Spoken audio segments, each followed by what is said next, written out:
नमस्कार, मैं हूं मनोल राजपूत। आप देख रहे हैं सीधे समाचार खास बुलेटिन 41 जिले 41 खबर में आपको अपने जिले से जुड़ी तमाम छोटी और बड़ी खबरें देखने को मिलेंगी, जिनका सीधा सरोकार आपसे और आपकी सरकार से है। जिलेवार खबरों की तरफ बढ़े उससे पहले एक नजर डालते हैं आज की बड़ी हेडलाइंस पर। खेलो इंडिया यूनिवर्सिटी गेम्स का हुआ शुभारंभ। प्रधानमंत्री की दूरदर्शिता से खिलाड़ियों को मिल रहा बड़ा मंच। जालौर में जल संरक्षण को मिली नई गति। जल संरक्षण कार्यों की हुई समीक्षा बैठक। जोर शोर से चल रहा मतदाता सूची विशेष गहन पुनरीक्षण अभियान। बेहतरीन काम करने वाले बीएलओ को किया गया सम्मानित। चलिए अब खबरों पर बात करते हैं विस्तार से। जालौर में जल संरक्षण को नई गति मिल रही है। जिला कलेक्ट्रेट में जल शक्ति अभियान कैच द रेन 2025 की समीक्षा बैठक हुई। केंद्रीय नोडल अधिकारी रंजिता रश्मि ने जिले में चल रहे जल संरक्षण कार्यों की सराहना की। उन्होंने जल संचय, जन भागीदारी, अमृत सरोवर 2.0 और हर घर जल जल जीवन मिशन की प्रगति को संतोषजनक बताया। नर्मदा नहर परियोजना और सिलू जेसला भाटकी प्रोजेक्ट को भी बेहतर बताया। वन विभाग के वृक्षारोपण और वर्षा जल संचयन कार्यों की प्रशंसा करते हुए उन्होंने कहा कि जन सहयोग से जालौर में जल सुरक्षा मजबूत हो रही है। बैठक में जिला कलेक्टर और अन्य अधिकारी भी मौजूद रहे। उदयपुर ग्रामीण विधानसभा क्षेत्र में लोकसभा अध्यक्ष श्री ओम बिरला ने chamber of commerce Udaipur division के नए भवन का लोकार्पण किया। कार्यक्रम को संबोधित करते हुए उन्होंने कहा कि यह भवन व्यापारियों और उद्योगपतियों के लिए सुविधाओं का नया केंद्र बनेगा। यहाँ व्यापार जगत से जुड़ी चुनौतियों और भविष्य की संभावनाओं पर बेहतर चर्चा हो सकेगी। श्री बिरला ने कहा कि उदयपुर को आने वाले समय में ट्रेड, बिजनेस, इनोवेशन और तकनीकी केंद्र के रूप में विकसित किया जाएगा, जिससे आदिवासी युवाओं को भी नए अवसर मिलेंगे। समारोह में सांसद, विधायक, उद्योगपति और चैम्बर के पदाधिकारी बड़ी संख्या में उपस्थित रहे। व्यापारियों की, उद्योगपतियों की और उससे जुड़े लोगों की आकांक्षाओं और अपेक्षाओं का केंद्र होगा, जहां बैठकर व्यापारी, उद्योगपति अपनी चुनौतियों, अपनी कठिनाइयों की चर्चा भी करेंगे और किस तरीके से भविष्य के अंदर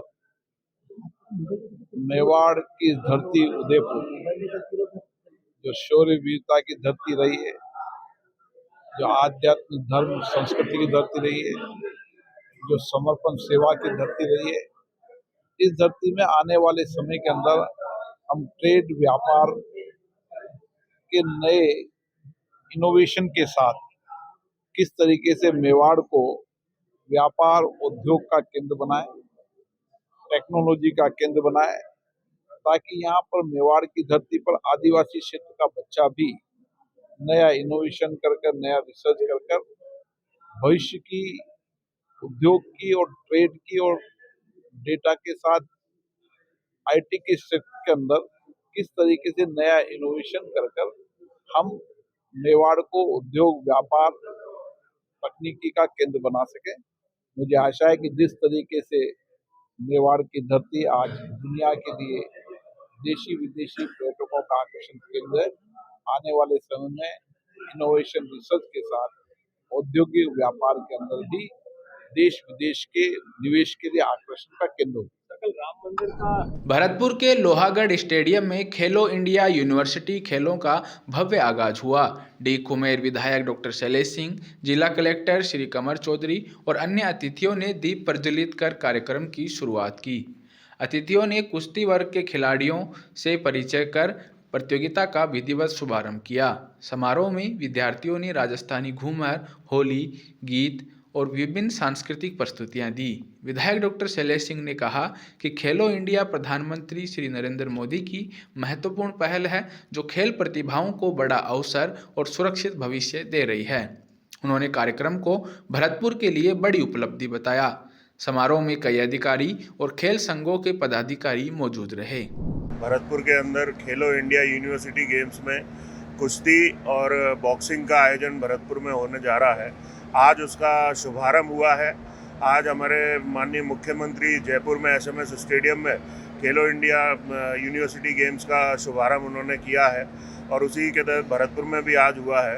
ये खेलो इंडिया माननीय प्रधानमंत्री जी की एक बहुत बड़ी देन हमारे खिलाड़ियों के लिए है, जो हमारे छोटे बच्चे, पढ़ने वाले बच्चे, स्टूडेंट्स जो खेल के प्रति रुचि रखते हैं, उनको एक बहुत बड़ा मौका खेलो इंडिया के माध्यम से मिल रहा है और निश्चित तौर से कहीं ना कहीं उनका फ्यूचर भी इससे सिक्योर हो रहा है। उनको आने वाले समय में आजकल इतना बदलाव खेलो इंडिया के माध्यम से आया है कि आजकल खेल को बच्चे एक कैरियर ऑप्शन के रूप में ले रहे हैं। ये सारी देन माननीय प्रधानमंत्री नरेंद्र मोदी जी की है, माननीय मुख्यमंत्री भजनलाल शर्मा जी की है कि जो आज भरतपुर में इतना बड़ा खेलों का आयोजन हो रहा है। मैं समझता हूँ इतिहास में, भरतपुर के इतिहास में पहली बार इतना बड़ा खेलों का आयोजन।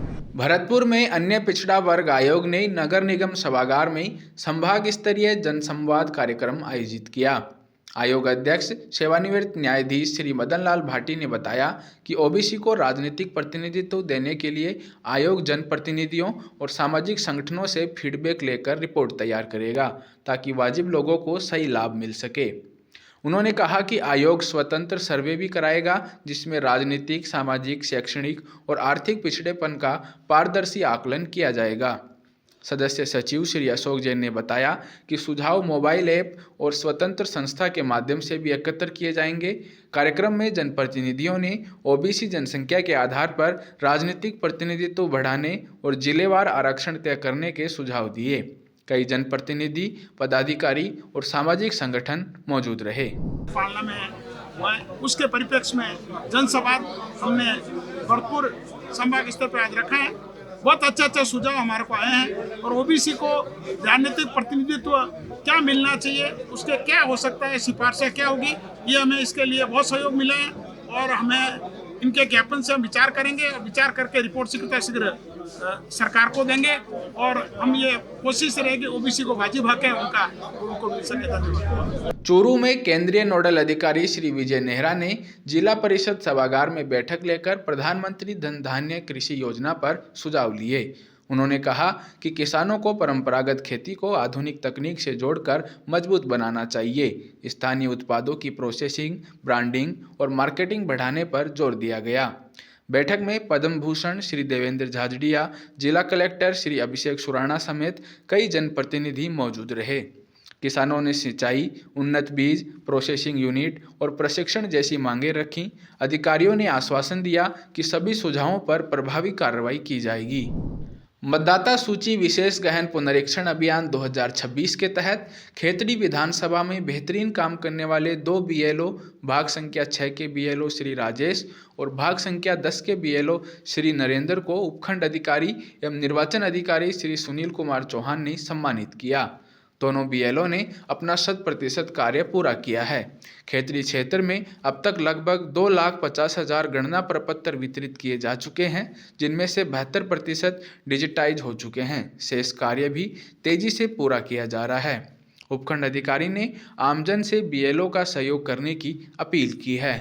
आज खेतड़ी विधानसभा क्षेत्र के 2 बूथ लेवल ऑफिसर्स भाग संख्या 6 और भाग संख्या 10 श्री राजेश कुमार जी और नरेंद्र जी ने अपने अपने भाग के एसआईआर का 100% कार्य पूर्ण करने पर उनको उपखंड कार्यालय में बुलाकर सम्मानित किया गया।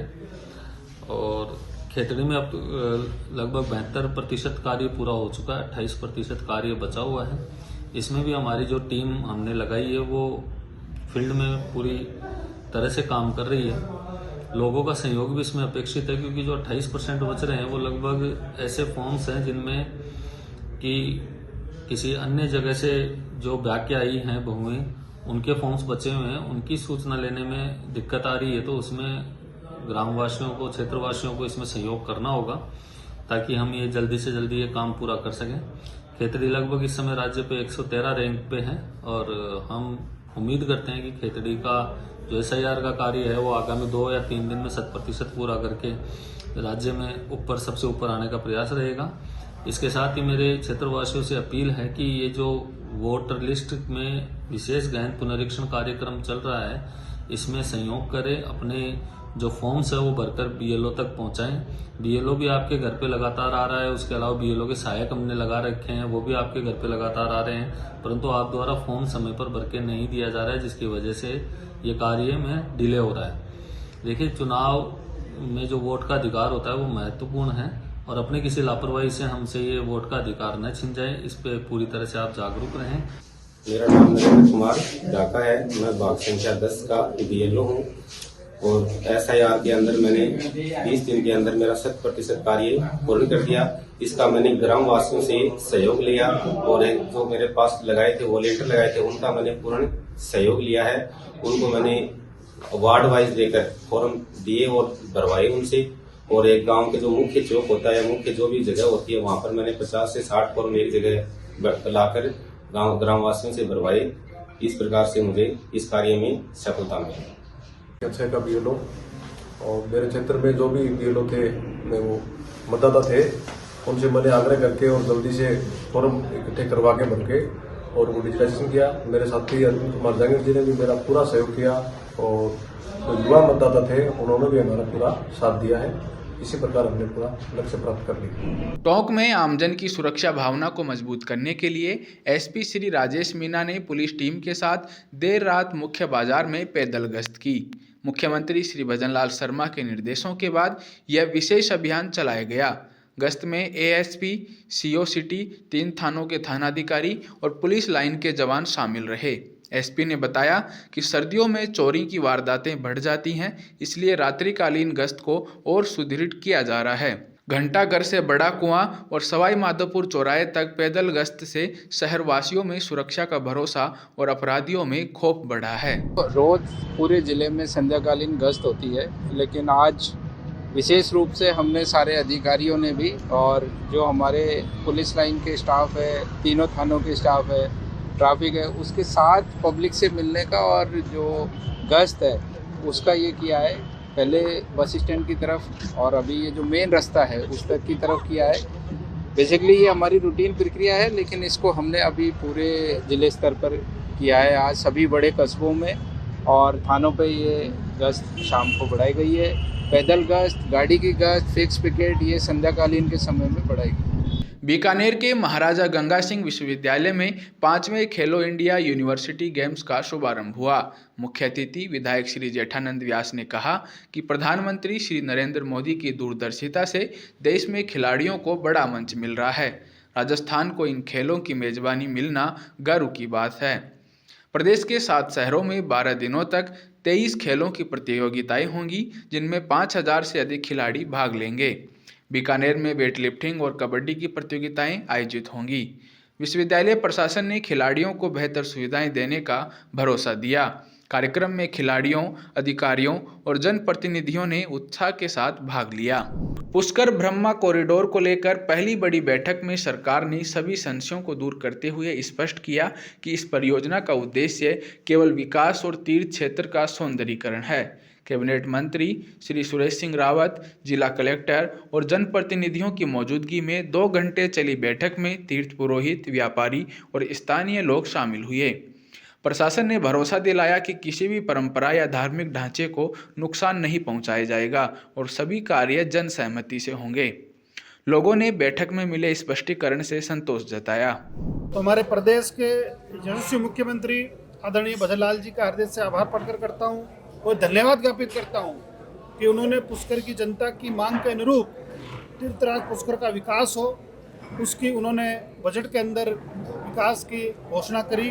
मैं धन्यवाद देना चाहता हूँ हमारे प्रदेश के उप मुख्यमंत्री दिया कुमारी जी को, जिन्होंने उस बजट को पढ़ा और विशेष तौर से इस काम को देख रहे हमारे हेरिटेज अथॉरिटी के चेयरमैन साहब आदरणीय वकार सिंह जी लखाऊ साहब को, जिन्होंने दिन रात मेहनत करके तीर्थराज पुष्कर कैसा विकास हो उसके लिए काम कर रहे हैं। और आज हमने तीर्थराज पुष्कर के सभी प्रमुख लोगों के लिए, चाहे पक्ष हो, चाहे विपक्ष हो, चाहे व्यापारी हो, चाहे हमारे यहाँ के तीर्थराज पुरोहित संघ के सदस्य हो, चाहे हमारे पत्रकार मित्र हो, चाहे आम जनता हो, प्रमुख लोगों से तीर्थराज पुष्कर का आने वाला स्वरूप कैसा हो, इसका विकास किस तरह से होना चाहिए, उनके सुझाव हमने यहाँ लिए और उनको कहा कि अगर कोई आज भूल गए तो हमारे जो परिषद के कमिश्नर साहब हैं उनको शाम तक, कल तक अपने सुझाव और दे देवे।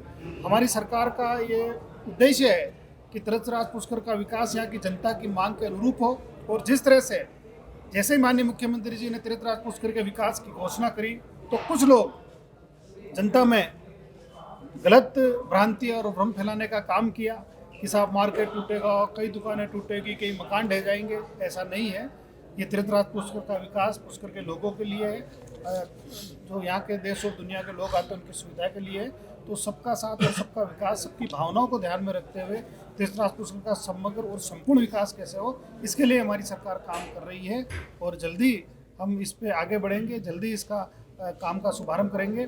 और आज हमारी प्रथम फेज की मीटिंग है, आने वाले समय के अंदर ये बैठकों का निरंतर दौर चालू रहेगा। जैसे जैसे हम विकास करेंगे, तीर्थराज पुष्कर के सब लोगों को दिखा के और उनका कोई सुझाव होगा तो सुझाव लेके हम आगे बढ़ेंगे। विकास के लिए जो बजट घोषणा है, उसी के क्रम में आज माननीय मुख्यमंत्री महोदय के निर्देश पर माननीय मंत्री महोदय और अध्यक्ष धरोहर विकास प्राधिकरण महोदय और मैं और हमारे एडीए अध्यक्ष और जयपुर से भी टूरिज्म डिपार्टमेंट से अधिकारी पधारे हैं। तो जो अभी तक का जो रूपरेखा थी वो प्रेजेंट की गई कि क्या हमने प्लान किया है, और जो सभी स्टेक होल्डर्स हैं, चाहे यहाँ पुरोहित संघ हो, होटल एसोसिएशन हो, यहाँ के जनप्रतिनिधिगण हो, मीडिया के बंधु हो, जैसा आपने देखा सभी से सुझाव लिए गए और क्या अभी तक हमने प्लानिंग करी है वो बताया गया, और क्या यहाँ की समस्याएं किस तरह से उसको हम एड्रेस करें, इसके संबंध में सभी ने सुझाव भी दिए हैं और काफ़ी अच्छे सुझाव आए हैं।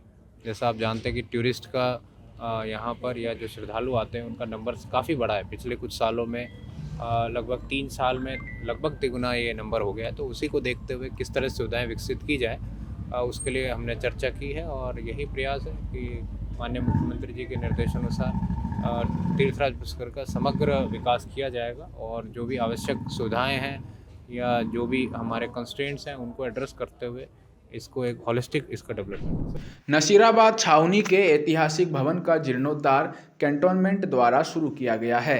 यह भवन तत्कालीन भामाशाह फ्रामजी द्वारा छावनी परिषद को भेंट किया गया था और रैन बसेरे के रूप में उपयोग किया जा रहा था। समय के साथ यह जर्जर हो गया था। Cantonment CEO doctor Nitish Gupta के नेतृत्व में भवन का सौंदर्यीकरण और सुधार कार्य युद्ध स्तर पर किया जा रहा है। इससे रैन बसेरे में रहने वाले लोगों को बेहतर सुविधा और राहत मिलेगी।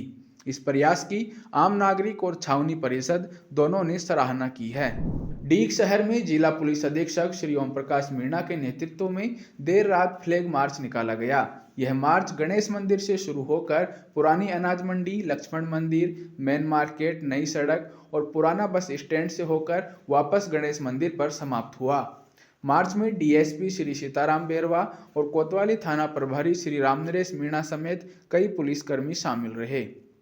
डीएसपी श्री ओम प्रकाश मीणा ने कहा कि यह फ्लैग मार्च अपराधियों में डर और आमजन में विश्वास व सुरक्षा बढ़ाने के लिए निकाला गया है।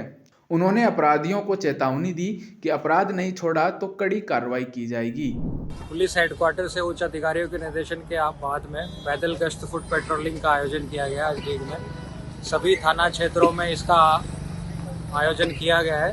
सभी एसएचओज अपने अपने स्टेशन क्षेत्र में, सीओज, डीएसपीज, एसपी सभी लेवल के अधिकारी इस पैदल गश्त में शामिल हैं। इसका मुख्य उद्देश्य ये है कि समाज में और जनता में पुलिस के प्रति विश्वास जागरूक करना, उनमें अपने आप में सुरक्षा की भावना मजबूत करना है और जो भी हमारी सामाजिक अव्यवस्थाएं हैं शहर में या टाउन एरियाज़ में, उनको रूबरू होना उनसे और उनके लिए कोई समाधान किया जा सकता है। जैसे ट्रैफिक की समस्या हो सकती है या और भी किसी प्रकार की समस्या है, उनको देखना। पैदल गश्त जो अधिकारी हमारे एसएचओज, सीओज एंड ऑल, वो उस समस्या को पहचान कर उसका समाधान उसी समय कर पाएँ, ये हमारा पैदल गश्त का मुख्य उद्देश्य है। मंडावा विधानसभा क्षेत्र में मतदाता सूची विशेष गहन पुनरीक्षण कार्यक्रम तेजी से चल रहा है। एसडीएम मुनेश कुमारी और निर्वाचन अधिकारी सुमन देवी फील्ड में सक्रिय रहकर बीएलओ के कामकाज में आ रही समस्याओं का समाधान कर रहे हैं। उन्होंने आमजन से अपील की कि वे अपने क्षेत्र के बीएलओ का पूरा सहयोग करें। अब तक 2,46,038 मतदाताओं के गणना प्रपत्र घर घर से संकलित कर ऑनलाइन अपलोड किए जा चुके हैं। प्रशासन का प्रयास है कि मंडावा विधानसभा क्षेत्र में मतदाता सूची सटीक और त्रुटि रहित तैयार हो सके। सीकर जिले में मतदाता सूची विशेष गहन पुनरीक्षण अभियान जारी है। फतेहपुर विधानसभा क्षेत्र इस काम में पूरे जिले में टॉपर बनकर उभरा है। उपखंड अधिकारी दमयंती कंवर के नेतृत्व में 62 बीएलओ ने 90% से अधिक कार्य पूरा किया और अब तक फतेहपुर में 76.09% गणना प्रपत्र ऑनलाइन किए जा चुके हैं। जिले में कुल मिलाकर 70.72% प्रपत्र ऑनलाइन हुए हैं। अन्य विधानसभा क्षेत्रों में लक्ष्मणगढ़ 74.75%, दौद 69.94%, सीकर 60.54% और खंडेला 72.87% कार्य प्रगति दर्ज की गई है। प्रशासन लगातार फीडबैक लेकर कार्य की गति बनाए रख रहा है। सरदार वल्लभ भाई पटेल की 150वीं जयंती पर जोधपुर शहर में यूनिटी मार्च का आयोजन किया गया।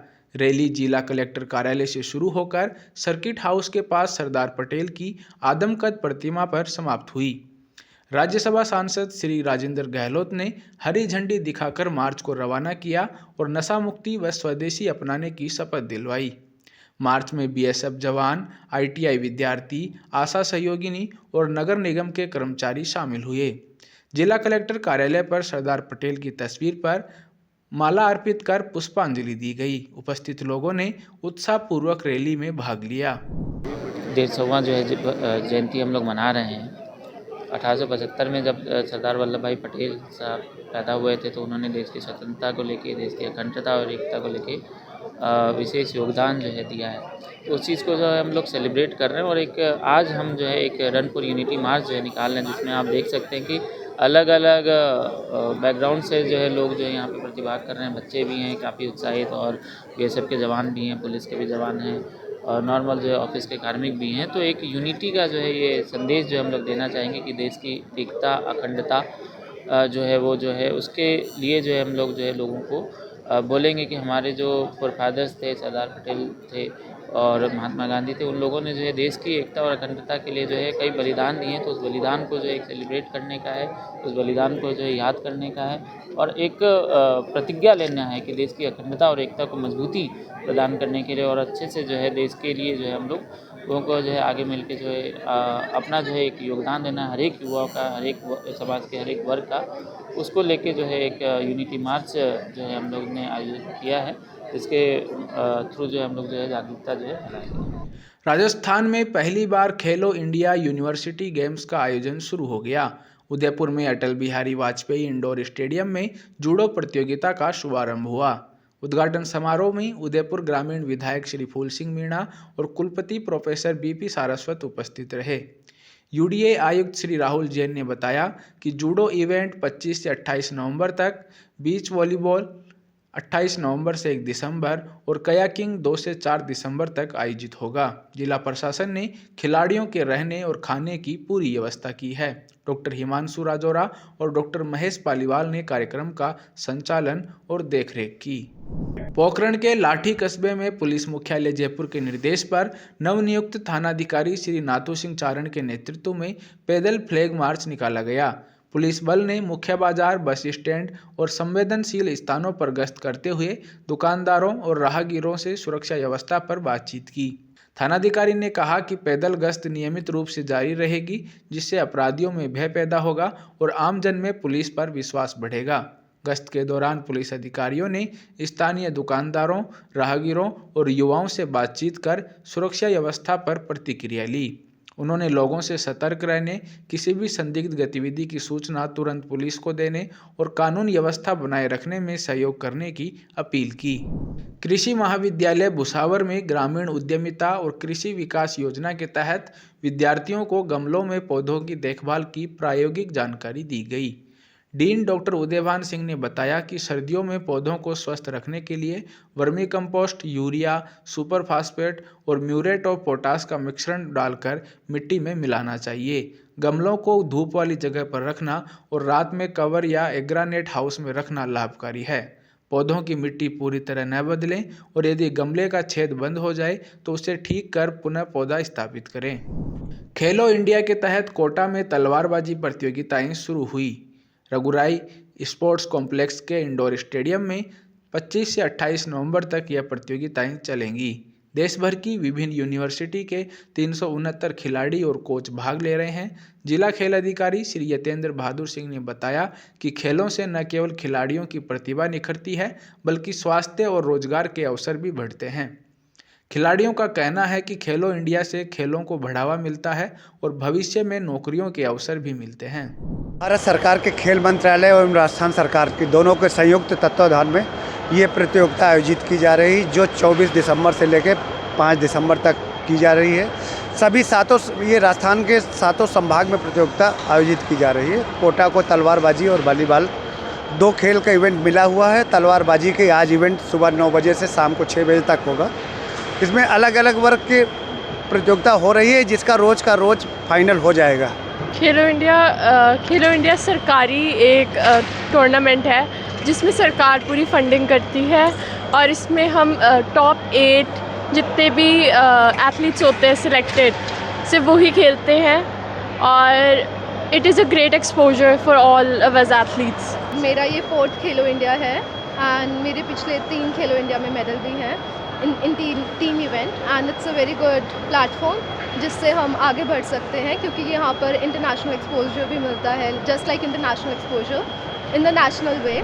भारत सरकार और राज्य सरकार द्वारा खेलो इंडिया के माध्यम से खेलों को बढ़ावा देने के साथ ही जो पारंपरिक खेल है उनको भी बढ़ावा दिया जा रहा है। उसको लेकर के राजस्थान में अब पहल की गई है। हम आपको सीधी तस्वीरें दिखाते हैं। ये कोटा का इंडोर स्टेडियम है नयापुरा, जहां पर इस समय तलवारबाजी की प्रतियोगिता हो रही है। खेलो इंडिया के माध्यम से 5 दिसंबर तक ये खेलों का आयोजन किया जाएगा, जिसमें फुटबॉल है, वॉलीबॉल है और पारंपरिक कुछ खेल हैं। उन्हें लेकर के खेलो इंडिया जो स्टूडेंट्स हैं, जो यूनिवर्सिटीज़ हैं, उनमें लगातार खेलों का प्रयास कर रही है और उन्हें आगे बढ़ाने का पूरा प्रयास भारत सरकार और राज्य के राजस्थान सरकार के मुख्यमंत्री भजन लाल का है। और ये प्रयास ऐसा है जिसमें लोग नेशनल और इंटरनेशनल में अपनी प्रतिभाएं दिखा रहे हैं, जिसको लेकर के खेलो इंडिया काफ़ी हद तक नई प्रतिभाओं को आगे बढ़ाने का अवसर प्रदान कर रहा है। चाहे ग्रामीण क्षेत्र की प्रतिभाएं हों, चाहे शहर की हों, चाहे कहीं की भी प्रतिभाएं हों, लेकिन कुल मिलाकर के ये है कि जो खेलो इंडिया है ये नए खिलाड़ियों के लिए जो प्रतिभाएं हैं देश की, उन्हें आगे बढ़ाने का पूरा प्रयास कर रहा है। सुजस के लिए कोटा से दिनेश कश्यप। सवाई माधोपुर में जिला कलेक्टर श्री कानाराम की अध्यक्षता में संपर्क पोर्टल पर लंबित प्रकरणों के त्वरित समाधान हेतु साप्ताहिक समीक्षा बैठक आयोजित की गई।